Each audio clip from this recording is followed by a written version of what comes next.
नमस्कार, तेज हरियाणा की फटाफट 25 बड़ी खबरों के इस बुलेटिन में आपका स्वागत है। आज है 17 दिसंबर दिन गुरुवार।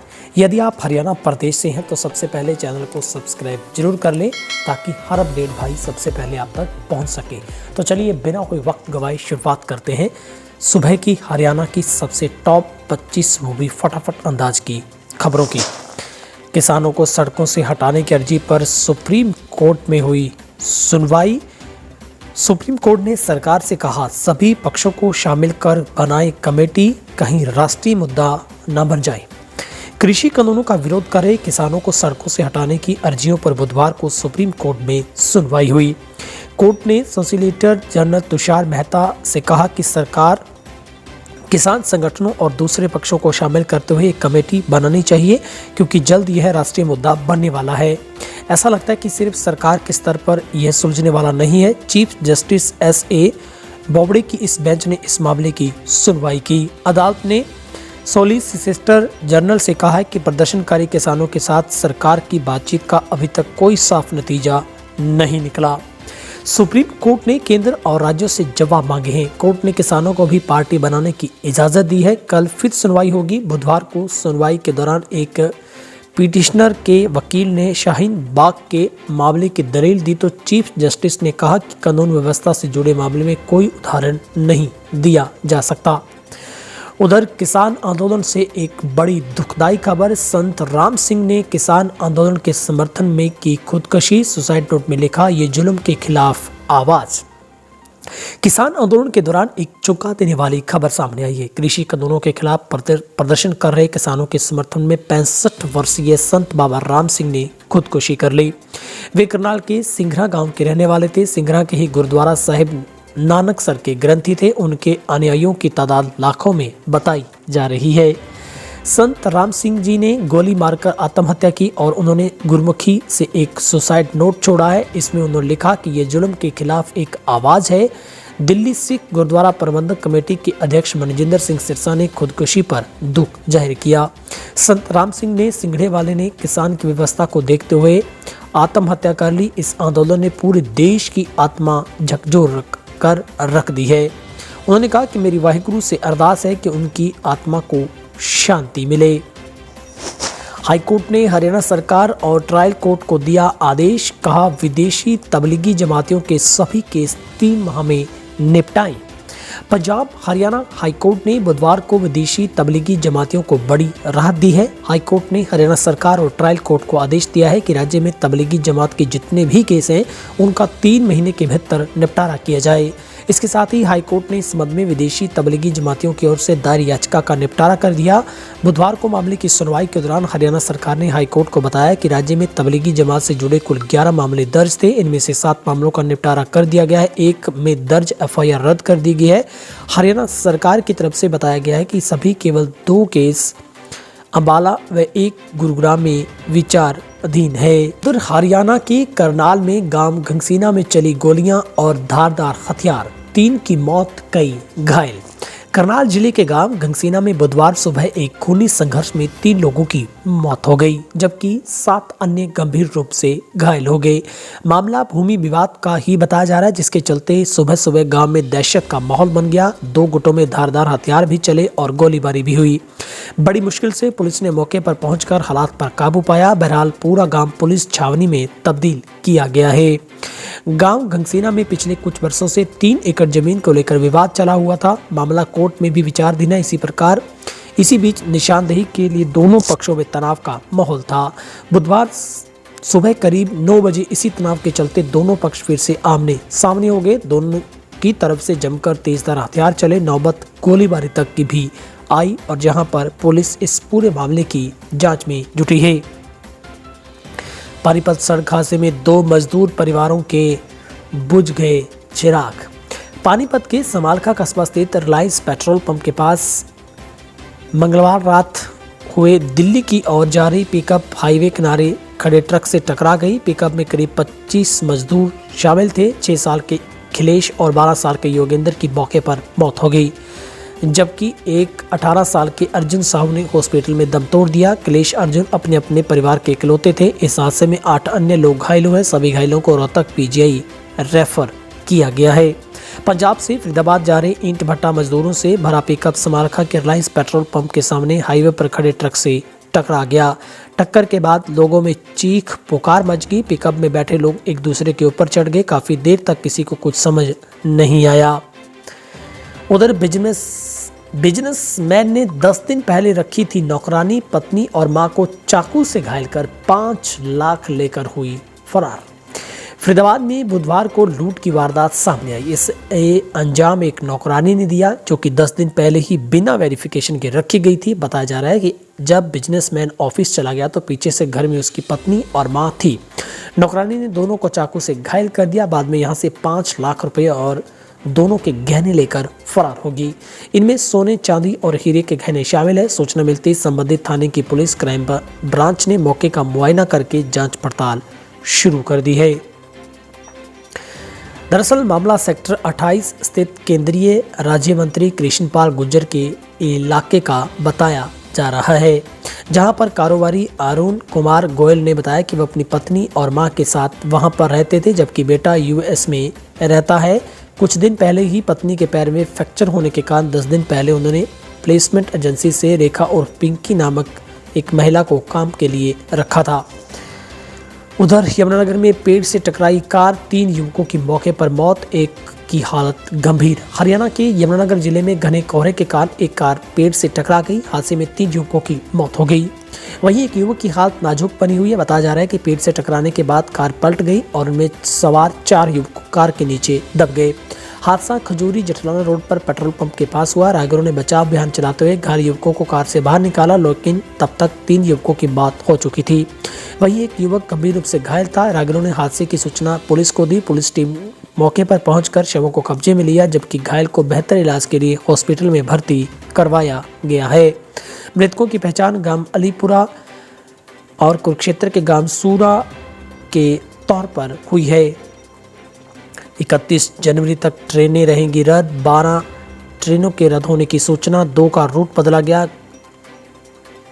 ट्रेन में सफर करने वाले लोगों के लिए जरूरी खबर है। 31 जनवरी तक 12 ट्रेनें रद्द रहेगी, जिनमें सूची जारी कर दी गई है। 2 ट्रेनों का रूट भी बदला गया है। इस संबंध में नोटिफिकेशन भी जारी हो गया है। रेलवे ने घनी धुंध होने की हवाला देते हुए ये फैसला लिया है। वहीं 6 जोड़ी ट्रेनों को रद्द करने और 1 जोड़ी ट्रेन को सहारनपुर तक चलाने के आदेश जारी किए गए हैं। पहले ही कोरोना महामारी के कारण और किसान आंदोलन के चलते ट्रेनें कई दिनों से रद्द रही। अब धुंध के कारण यात्रियों को परेशानी उठानी पड़ेगी। अंबाला मंडल के वरिष्ठ वाणिज्य अधिकारी हरि मोहन ने यह जानकारी दी है। उन्होंने बताया कि 12 ट्रेनों को रद्द करने व 2 ट्रेनों को सहारनपुर तक ही चलाने के मुख्यालय से आदेश प्राप्त हुए हैं। जानकारी यात्रियों के registered mobile number, railway helpline number 139 और वेबसाइट पर भी अपलोड की गई है। निकिता तोमर हत्याकांड मामले में हाईकोर्ट ने हत्यारोपियों के वकील की सुरक्षा पुख्ता करने का दिया आदेश। फरीदाबाद की बीकॉम की छात्रा निकिता तोमर की हत्या के मामले में पंजाब हरियाणा हाईकोर्ट में सुनवाई हुई। कोर्ट ने मामले के मुख्य आरोपियों तौसीफ और रेहान के वकील अनीस खान को राहत प्रदान की है।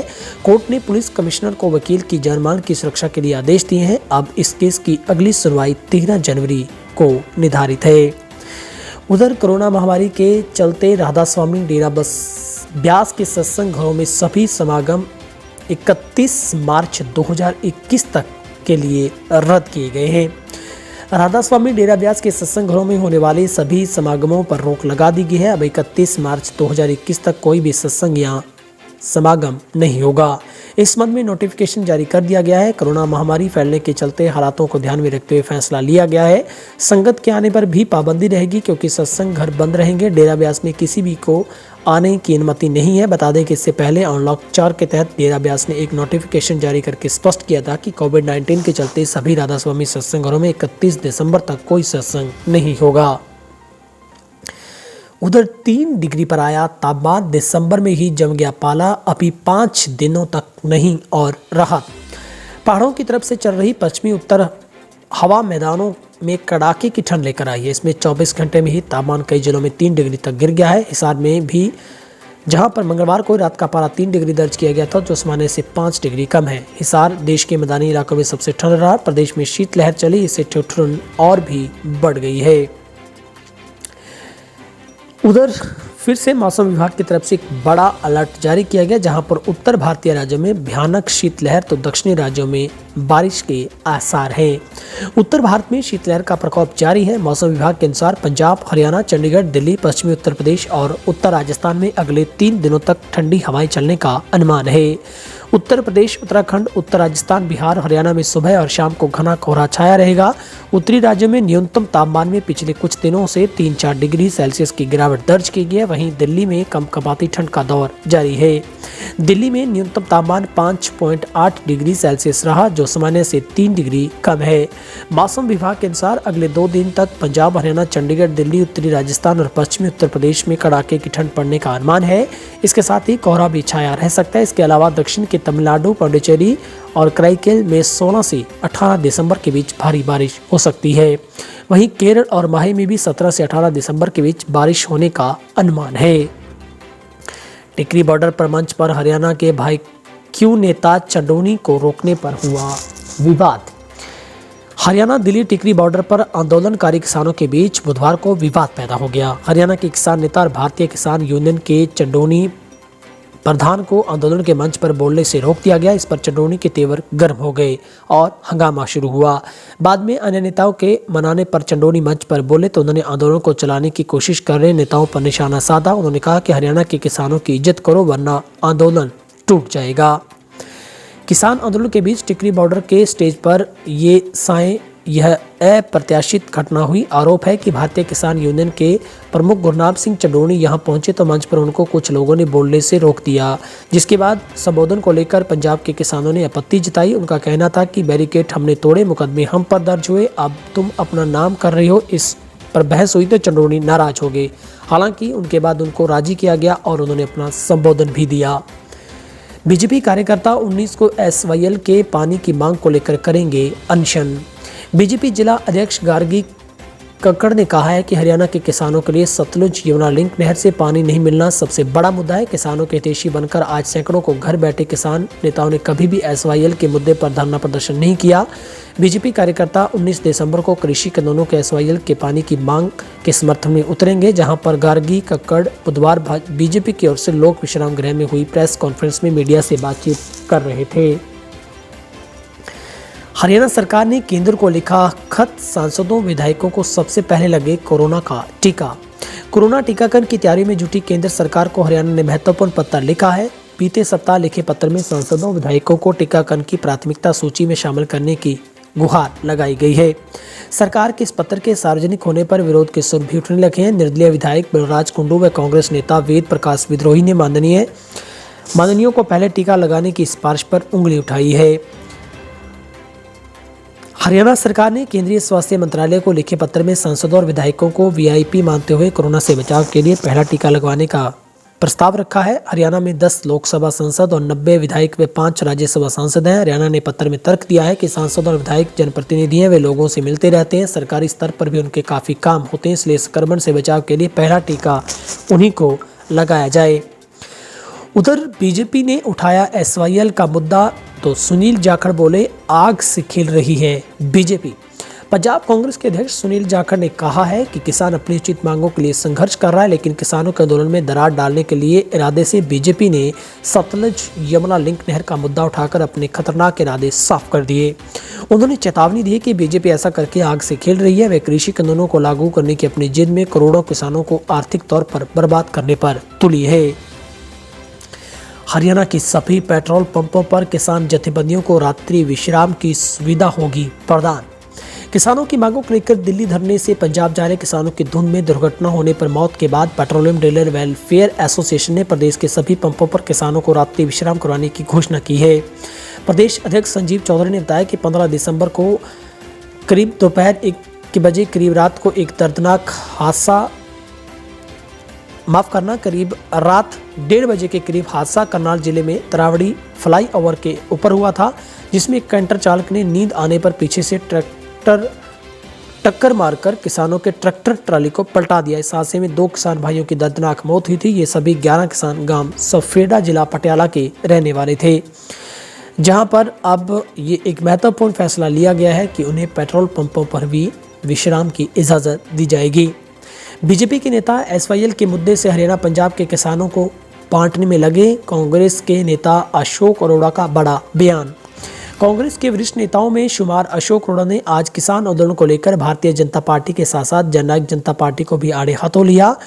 उन्होंने कहा कि हरियाणा में सबसे ज्यादा विरोध जजपा पार्टी के नेताओं का हो रहा है, क्योंकि उन्होंने चौधरी देवीलाल के नाम पर वोट मांगे और आज सत्ता से चिपक कर किसानों पर लाठियां बरसा रहे हैं, किसानों के खिलाफ मुकदमे बनवा रहे हैं। साथ ही उन्होंने अभय सिंह चौटाला पर भी टिप्पणी करते हुए कहा कि एक भाई किसानों पर मुकदमे बनाता है, दूसरा भाई मुकदमा खारिज करवाने के लिए बोलता है। कांग्रेस नेताओं के आवास का एक दिन का क्रमिक अनशन करेंगे जरनैल सिंह बराड़। किसानों की आर्थिक दशा सुधारने को लेकर हाल ही में बने 3 कृषि सुधार कानूनों को लेकर देश भर में किसानों द्वारा विरोध किया जा रहा है। दिल्ली के सिंधु बॉर्डर और टिकरी बॉर्डर सहित दिल्ली सीमा पर पंजाब, उत्तर प्रदेश, हरियाणा के किसान पिछले 21 दिनों से अपने ट्रैक्टर ट्रॉलियों को ही आशियाना बनाकर कड़कड़ाती सर्दी में अपना डेरा जमाए हुए हैं। किसानों की मांग के अनुसार ही किसान नेताओं व सरकार की 6 बार वार्ता भी हुई, लेकिन बेनतीजा रही। जहां पर न्यूनतम समर्थन मूल्य की गारंटी की मांग को लेकर एलनाबाद के गांव तलवाड़ा खुर्द के किसान जरनैल बराड़, जो कि गत 20 नवंबर से 9 दिसंबर तक लगभग 20 दिन मरण व्रत पर बैठे थे, उन्होंने अपना अनशन तब समाप्त कर दिया जब सरकार से किसानों से वार्ता में सरकार ने न्यूनतम समर्थन मूल्य गारंटी देने के प्रस्ताव के साथ अन्य मांगों को भी स्वीकार कर लिया। नाबालिगा की हत्या और गैंगरेप मामले में मुख्य आरोपी गिरफ्तार। सिरसा के एक गांव में हुई नाबालिगा की हत्या और गैंगरेप मामले में पुलिस ने एक आरोपी को गिरफ्तार कर लिया है। पुलिस ने आरोपी को आईपीसी की धारा 306 के तहत हत्या के लिए उकसाने के मामले में गिरफ्तार किया है। ये जानकारी डीएसपी संजय कुमार ने दी। उन्होंने बताया कि फिलहाल इस मामले में जांच भी जारी है। गौरतलब है कि सिरसा की एक गांव में कुछ दिन पहले एक नाबालिग लड़की की मौत हो गई थी, जिसके बाद कुछ नाबालिगों के परिजनों ने 2 लोगों पर नाबालिग से गैंगरेप और हत्या का आरोप जड़ा था। हरियाणा में मेडिकल फीस अधिक होने से दूसरे राज्यों में ले रहे हैं बच्चे दाखिला। प्रदेश सरकार द्वारा मेडिकल दाखिले की फीस बढ़ाने के चलते प्रदेश में अनेक छात्र अन्य राज्यों में जाकर दाखिला ले रहे हैं ताकि कम खर्च में पढ़ाई की जा सके। अन्य राज्यों में दाखिला लेने वाले छात्रों के अनुसार दूसरे राज्यों में पढ़ाई की फीस कम होने के साथ साथ पढ़ाई भी अच्छी है, जिसके चलते वे वहां पढ़ाई कर रहे हैं। छात्रों ने सरकार से नियमों में बदलाव व फीस में कमी करने की मांग की है। अगले साल बच्चे यहाँ अपने गृह सूबे में पढ़ाई ताकि कर सकें। किसान संगठनों ने प्रेस वार्ता में लिया बड़ा फैसला। 20 दिसंबर को देश भर में देंगे शहीद किसानों को श्रद्धांजलि। 3 कृषि कानूनों को लेकर कुंडली बॉर्डर पर पिछले 20 दिनों से धरना पर बैठे किसानों ने साफ किया है कि कानून रद्द किए जाने से ही काम उन्हें कुछ मंजूर नहीं है। जहां पर कानून को रद्द करने में सरकार तैयार नहीं है। किसान नेताओं ने कहा कि जनता को गुमराह करने के बजाय केंद्र सरकार पीएम मोदी सच्चाई बताएं। उन्होंने कहा कि जब सरकार के प्रस्ताव को पहले ही ठुकरा चुके हैं तो ऐसे में बातचीत की तारीख तय करने का क्या सवाल है। किसानों ने दोहराया कि अगर सरकार को बातचीत करनी है तो तीनों कानून रद्द करने का प्रस्ताव भेजिए, इसके बाद ही किसान अपना समय देंगे। साथ ही किसानों ने कहा है कि अब तक आंदोलन में 20 किसान भाई शहीद हो चुके हैं और बैठक में तय किया गया कि 20 दिसंबर को देश भर में गाँव-गाँव और शहर शहीद किसानों की याद में एक श्रद्धांजलि समारोह आयोजित किए जाएंगे। वहीं पर प्राइवेट बस पर बदमाशों ने बोला हमला, सवारियां घायल, हमलावर मौके से फरार। अटेली के पुराने बस अड्डे पर सवारियों से भरी एक प्राइवेट बस पर अज्ञात हमलावरों ने ताबड़तोड़ हमला बोल दिया। उनके शीशे तोड़ डाले, जिससे बस में बैठी सवारियों को चोटें लगी। वही हमलावर को देख बस चालक बस से कूद गया। हमले के बाद हमलावर फरार हो गए। जानकारी के मुताबिक एक प्राइवेट बस सवारियों से भरी हुई, जो कि सवारी को लेकर नारनौल से रेवाड़ी जा रही थी। शाम 4 बजे जब एक अटेली बस स्टैंड पर रोकी तो वहां पर पहले से मौजूद 4-5 बदमाशों ने लाठी डंडों से तोड़फोड़ शुरू कर दी। हमलावरों ने बस के शीशे को तोड़ डाला, जिससे के दौरान सवारियों में भी अफरा तफरी मची। इसके दौरान बस चालक और परिचालक ने हमलावरों का विरोध किया तो उन पर भी हमला करने की कोशिश की, लेकिन मौके से फरार हो गए। हरियाणा में स्वास्थ्य विभाग की तरफ से जारी बुलेटिन के मुताबिक पिछले 24 घंटों में 807 लोगों की कोरोना रिपोर्ट पॉजिटिव पाई गई है। वहीं पर 2,55,000 लोग अब तक टोटल कोरोना से संक्रमित हुए हैं। वहीं पर एक्टिव मरीजों की संख्या में भी गिरावट है, जो कि 7,573 पर जा पहुंची है। वहीं पर कोरोना की वजह से 14 मरीजों की मौत हुई है। 230 लोगों की कोरोना रिपोर्ट गुरुग्राम से पाई गई है। फरीदाबाद से 180 कोरोना पॉजिटिव मिले हैं। सोनीपत से 46, हिसार से 22, अंबाला से 30, करनाल से 32, पानीपत से 32, रोहतक से 30, रेवाड़ी से 22, पंचकुला से 34, कुरुक्षेत्र से 20, यमुनानगर से 28, सिरसा से 15, महेंद्रगढ़ से 11, भिवानी से 7, झज्जर से 22, पलवल से 9, फतेहाबाद से 4, कैथल से 6, जींद से 24, नूंह से 2 और चरखी दादरी से 1 शख्स की कोरोना रिपोर्ट पॉजिटिव पाई गई है। फिलहाल हरियाणा में रिकवरी रेट है वो 95.95% पर जा पहुंचा है, जहां पर सभी जिलों का लगभग रिकवरी रेट है वो शानदार है। फिलहाल पलवल जिले का रिकवरी रेट 98% से भी ज़्यादा है। इसके अलावा करनाल, पानीपत, अम्बाला, हिसार, सोनीपत और फरीदाबाद का रिकवरी रेट भी बेहद शानदार है।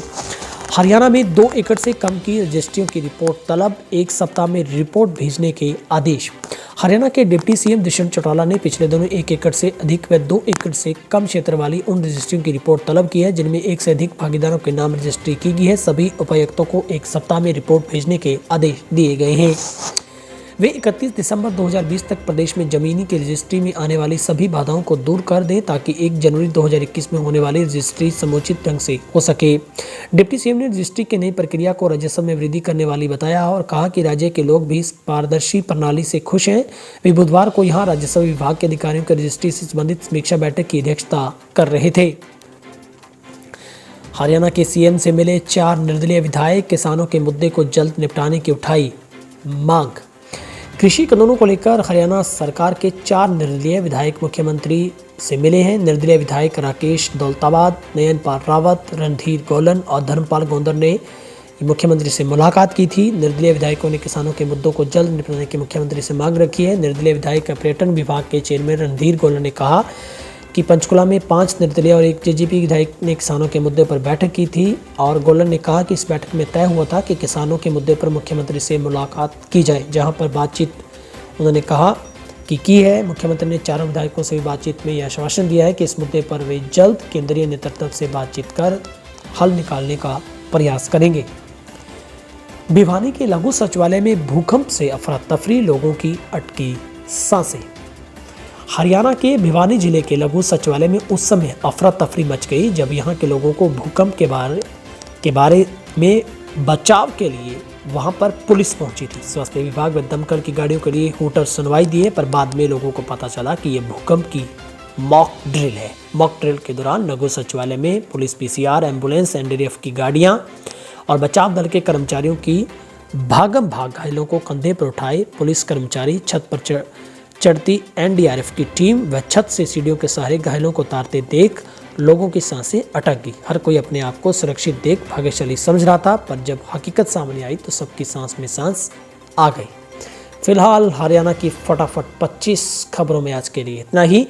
यदि आप हरियाणा से हैं, पहली बार हमारे चैनल पर आए हैं तो चैनल को सब्सक्राइब जरूर कर दें और आप अपनी राय किसानों को लेकर भी जरूर रखिए। और अगर आप किसान हित में हैं तो हमारे चैनल को सब्सक्राइब जरूर करें। कोरोना से एहतियातन मास्क का इस्तेमाल भी जरूर करें। आप सबका दिन शुभ रहे।